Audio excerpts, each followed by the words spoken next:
Okay, happy Sunday. Or,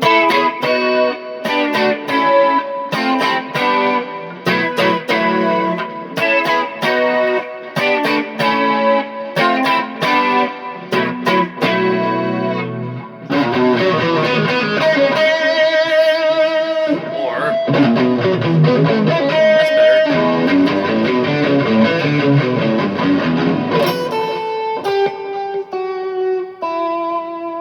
Okay, this was about take 5, only because I tend to just pick up a guitar from anywhere around here, one that I may have not played for a while, and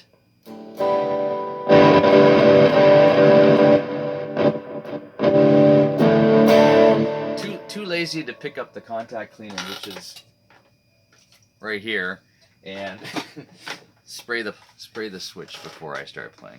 So, anyways, that was. I'm not doing any more takes and fixing the switch or anything like that. So, that's it. Tempest Fugit by Yes. Um, name the album. Name the album. I was gonna say name the song, but I just blurted it out just now. It's ridiculous. Anyways, Steve Howe's birthday is this week. He's a lot older than me, and he's got to be 80. Again, no research done. I did not check that before I went on. But anyway, Steve Howe was born in April this month, and he is one of my favorite guitar players in a. I can't name off one. I know I say Michael Schenker. I mean, it is, but behind Michael Schenker and Eddie Van Halen and Rick Emmett, Joe Perry, and just a group of about 15. I'm gonna go 15. I was 10. It's hard to get them into 10. It's hard to get them into 10, but they're all the amazing players that basically you listen to and you take from and you steal from and you admire and you build it into your own format of your own guitar playing if you're doing everything correctly. But you can't ever do anything correctly playing guitar. Why? Because it's not really, it's such a tactile instrument that, everybody plays everything different. Case in point, this little ditty called Tempest Fugit.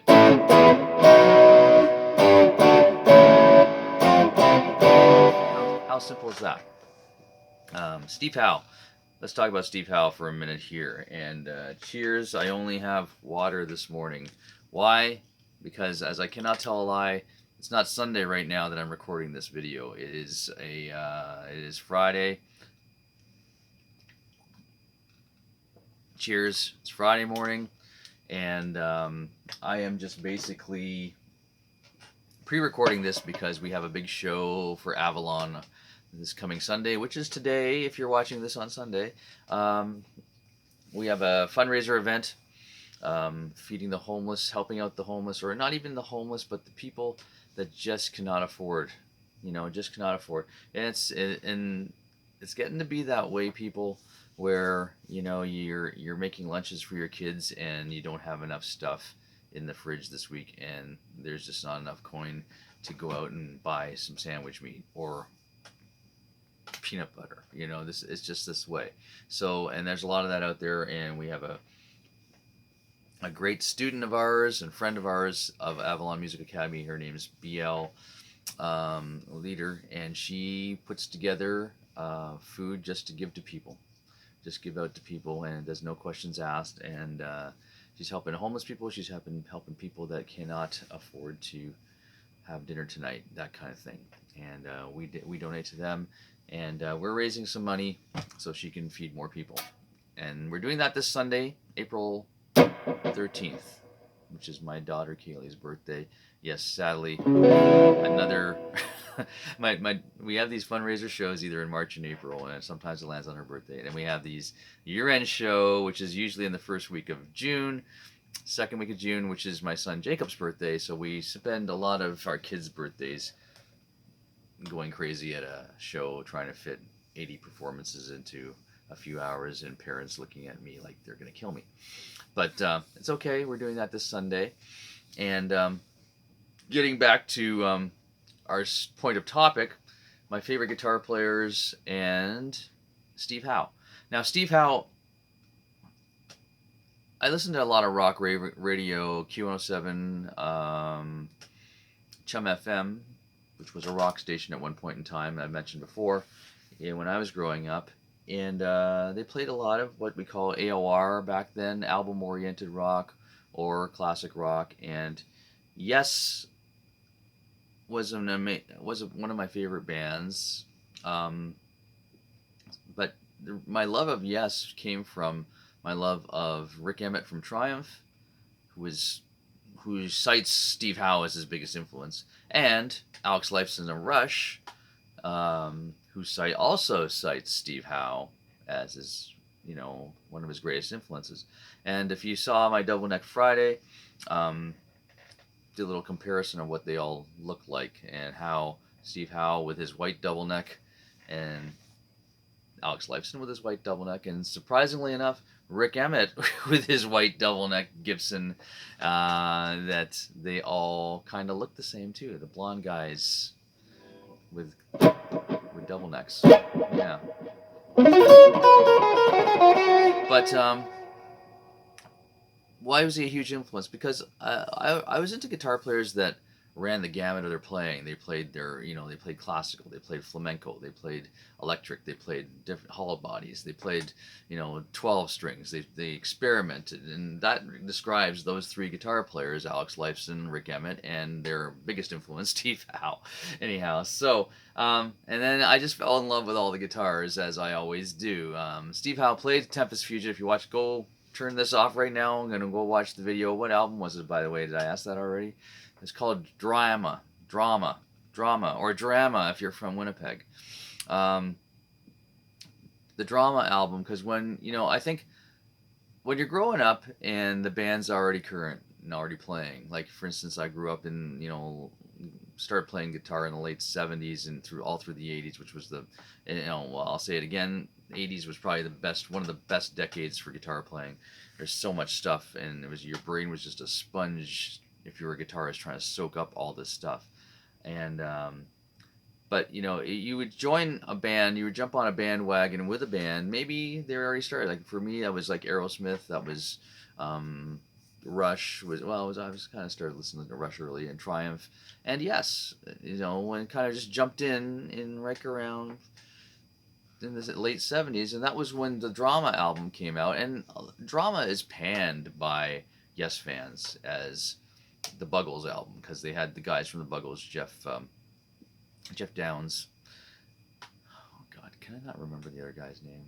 Trevor Horn and Jeff Downes. There we go. Of the Buggles, who were Video Killed the Radio Star. Not quite Yes, but if you listen to that song, there's a lot of huge layering of keyboards and stuff like that, even though it's a pop song. By the way, that song was the first song on MTV, if you guys didn't know that already. Video Killed the Radio Star, as you can see the title. But yeah, that was the album where John Anderson had left. There were myriad of keyboard players that they had in the 70s. Rick Wakeman, Patrick Moraz was in Yes at one point in time. And they all left, so they added these two guys, and the album was a little different. It was still the same. It was still Steve Howe, Chris Squire, and Alan White on drums. Bill Bruford long gone by that point, but it's a phenomenal album. And just to show it, when Yes played this summer, they opened with Machine Messiah, which was off the first song on Drama. I think a lot of the musicians love Drama. The Yes fans don't, because it's not John Anderson, it's not Rick Wakeman, and they didn't like it. But that was the first song I ever heard off of that album. If you watch the video, he does play it on a Strat. His Sunburst Strat was stolen from him. And how do I know that? Because I'm such a big Steve Howe fan that I have this book right here, the Steve Howe collection, which this book's in actually really good condition. Wow, I guess that's how much I love Steve. But this documents his entire guitar collection. Of course, I own this book. The coolest thing about this book is beautiful pictures of guitars of his collection, of course. And there's like fold out things in here that are almost the size of real guitars. Amazing. But Steve has a very huge collection of guitars. Some of them are just worth, must be worth just, it must be $1 million collection of guitars. But then, you know, you get to this page here. I put something in there to hold the page, and it's gone now. Yeah, that's so amazing. There. Anyways, here it is. The double neck page. Anyways, my favorite thing ever. And here's the white double neck. And if you can see this picture right here, you can see it from this distance. It could be Rick Emmett. It could be Alex Lifeson, but it is Steve Howe, and that's the look. And that's the look. And cool thing about this double neck is you put the extra pick guard on the top end and made it one of a kind. I like one of a kind guitars. I don't know if you ever come see me play anywhere, you'll see one of a kind guitars because that's what it is. It's about individuals. I don't like going to Long McQuaid and buying this, you know, the one that looks standard. Even this thing here is not is one of a kind. Believe it or not, it's a replacement neck. It's I don't know. It's got different parts. It's a Squire actually. It's a Squire, and that it's one of the best Strats that sits in the basement here. But Steve Howe. Steve Howe and Rick Emmett really messed me up because I thought I had to learn all these styles. You know, I thought I had to learn classical. So I did that. I thought I had to learn country licks, which I didn't really enjoy that much, but did it anyways for the songs that they played the country licks in. And then just basically Marshall and Les Paul sounds because that was the 70s, and of course, you know, Strat sounds too. You know, and it just, you know, you had to run this whole gamut of playing. But I think it improved me as a guitar player. You know, we learned all these different styles, a lot of acoustic and everything else. But Steve Howe is still going strong at his age. Yes, if you are a Yes fan, you probably don't like the new version of Yes because Steve is the only original member. There's a lot of turmoil between John Anderson and Steve. John Anderson goes out with Trevor Rabin and Wakeman and calls it the music of Yes. I don't know if he's allowed to use the name, but it's basically Yes. But I'll just go out and a final note on Yes is my family does not understand why I like Yes.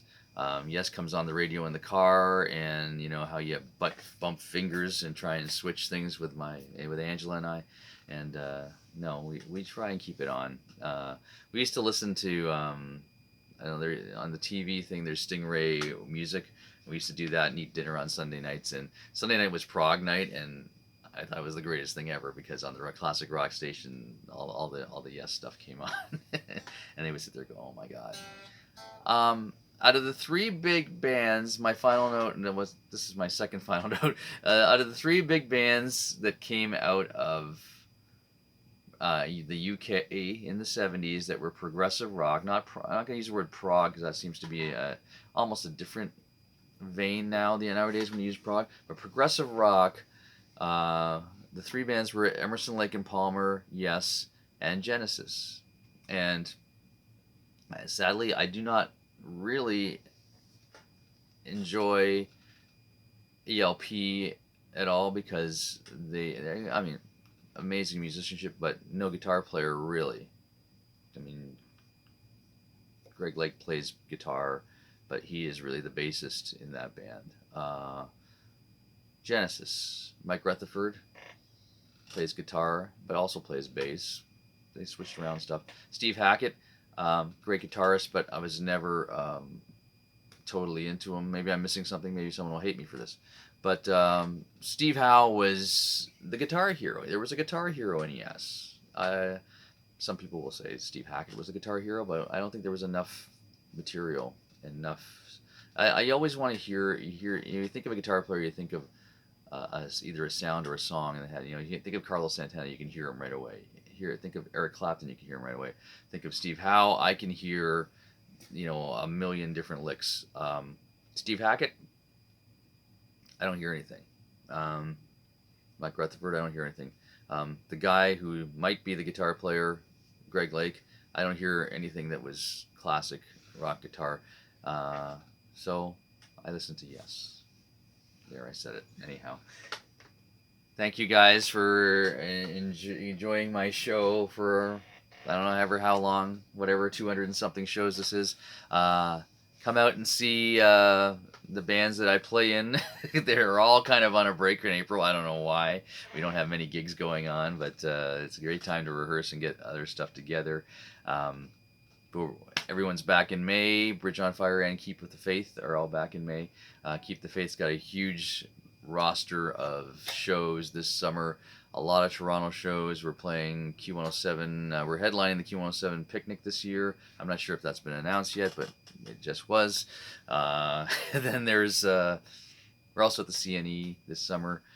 So come out if you are in that area and you are some of my Toronto friends that don't make it out to the Hamilton, Brantford, London area much. Come out and see us play. Come out and see everyone play. Go out and see your friends play. Support local music, as I've always said. This is a long show. I know you guys look at the time before you even press play, but aren't you glad you did today? Anyhow, take it easy. Have a great one. Enjoy your April. See ya. Bye-bye.